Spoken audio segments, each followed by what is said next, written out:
c'est l'histoire d'un propriétaire de château qui manque d'assurance. Un incendie se déclare dans un château et endommage sa charpente.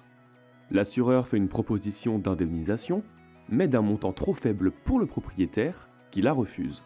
L'assureur explique alors que ce montant est conforme aux garanties négociées par le propriétaire.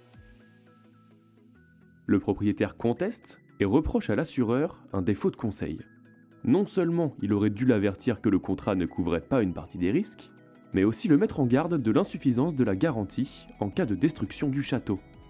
Mais l'assureur rappelle que le propriétaire a négocié la prime à la baisse, il devait donc bien en mesurer toutes les conséquences, notamment financières. Ce que confirme le juge. Pour lui, les modalités de l'assurance, négociées par le propriétaire, ont été contractuellement élaborées de manière claire.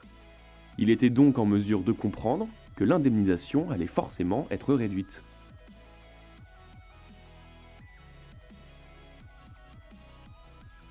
L'assureur a une obligation d'information et un devoir de conseil envers son client. Concrètement, il doit se renseigner sur les besoins de son client et lui proposer une police d'assurance adéquate.